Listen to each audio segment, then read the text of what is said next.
தெய்வம் நீ என்று உணர் யூடியூப் சேனல் உங்களை அன்புடன் வரவேற்கிறது.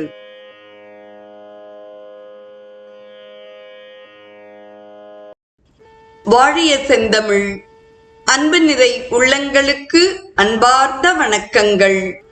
வாழ்ந்து காட்டிய வள்ளல்கள் வரிசையில் சுவாமி சிவானந்தரின் வாழ்க்கை வரலாற்றை தொடர்ந்து அவர் எழுதிய பகவத்கீதையின் கருத்துரை என்ற நூலிலிருந்து நாம் இன்றைய தினம் 5ஆம் அத்தியாயத்தின் கருத்துரையை தொடர்ந்து சிந்திக்க இருக்கிறோம்.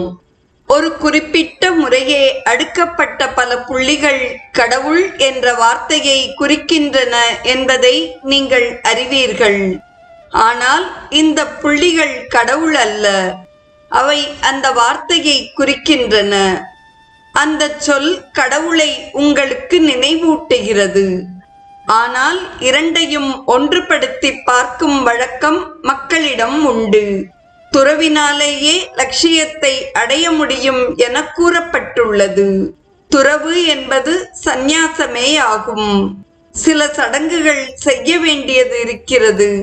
அவைகளெல்லாம் துறவின் உண்மை உணர்ச்சியை நினைவூட்டுவதற்காகவே ஏற்படுத்தப்பட்டன.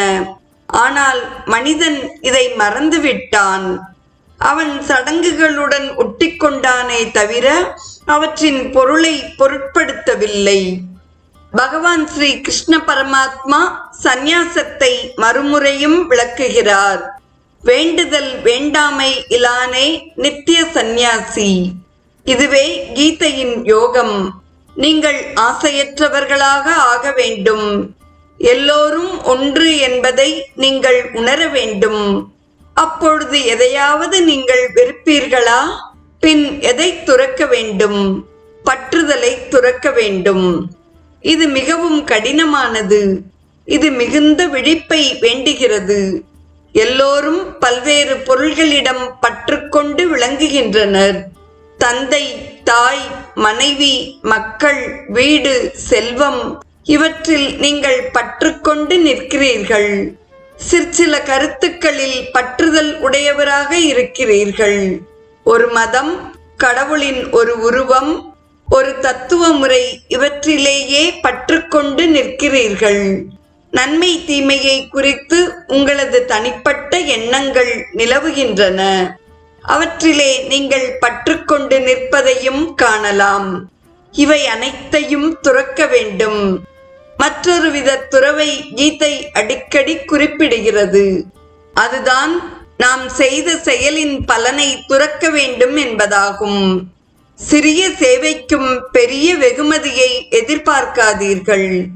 சேவை என்பது உங்களது இயற்கை சுபாவம் ஆகிவிட வேண்டும். ஏமாற்றம் என்றால் என்ன என்பதை அறிவீர்களா? நீங்கள் எதிர்பார்ப்பது கிடைக்காவிட்டால் அங்கே தோன்றி நிற்கிறது ஏமாற்றம். எதிர்பார்ப்பே இல்லையென்றால் ஏமாற்றம் ஏது? சுயநலமின்றி எல்லோருக்கும் தொண்டு செய்பவன் ஏமாற்றம் அடைவதே இல்லை. அவன் எப்பொழுதும் இன்பமயமாகவே இருப்பான். உங்களது அகக்கண்ணால் எல்லா உயிர்களிலும் நீங்கள் கடவுளை காண வேண்டும்.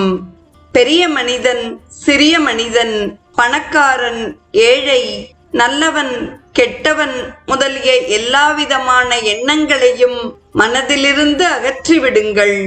இத்தகைய எண்ணம் மனதிலே நிலவுமாயின் எல்லோருக்கும் தொண்டாற்ற உங்களால் இயலாது. எல்லோரிடமும் கடவுளே வசிக்கிறார் என்ற உண்மையை நீங்கள் உணர்ந்தால் நீங்கள் இறையில் வாழ்வீர்கள். நீங்கள் இறைவனுடன் ஒன்றாகி விடுவீர்கள். அவரையே எல்லோரிலும் வழிபடுவதாகவும் தொண்டு செய்வதாகவும் உணர்வீர்கள். அவர்தான் பல்வேறு உருவங்கள் மூலமாக உங்களிடம் வந்து உங்களுக்கு வேண்டிய உதவிகள் புரிவதாக நீங்கள் உணர்வீர்கள். இந்த உணர்ச்சியிலே ஒரு அற்புத சக்தி உள்ளது. முயன்று பாருங்கள். சூர்தாசருக்கு உதவி செய்தது போன்று கடவுள் ஓடோடி வந்து உங்களுக்கு சேவை செய்வார். இந்த உலகில் நீங்கள் ஆசைப்பட வேண்டியது எது உள்ளது? எல்லாம் இங்கு நாசமடைகின்றன. உங்களுக்கு தேவையானதை நீங்கள் பெறுவீர்கள். இயற்கை அன்னை இரக்கமே உருவானவள். கடவுள் கருணை கடல். இந்த உலகத்து பொருள்களின் பின்னால் ஓடாதீர்கள். அவைகளால் உண்மை இன்பத்தை தர முடியாது. அவைகள் உங்களது உயிர் சக்தியை கரைத்து இன்ப வாழ்வை பாழாக்கி உங்கள் இச்சா சக்தியை பலவீனப்படுத்துகின்றன என்று பகவத்கீதையின் 5ஆம் அத்தியாயத்தின் கருத்துரையை அழகுற நிறைவு செய்கிறார் நம் குருதேவர் சுவாமி சிவானந்தர். நாளைய நிகழ்வில் 6ஆம் அத்தியாயத்தின் கருத்துரையை நாம் தொடர்ந்து சிந்திப்போம். இன்றைய நிகழ்வை கேட்டு பயனடைந்த அத்துணை நல்ல உள்ளங்களுக்கும் நெஞ்சார்ந்த நன்றி.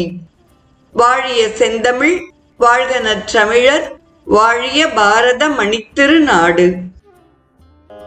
தெய்வம் நீ என்று உணர் யூடியூப் சேனலை கேட்டு மகிழ்ந்த நீங்கள் உங்கள் நட்பு வட்டத்திற்கும் பகிர்ந்து தொடர்ந்து உங்களது நல்ல ஆதரவினை சப்ஸ்கிரைப் செய்து வழங்குமாறு அன்புடன் வேண்டுவது உங்கள் அன்பின் விசாலம்.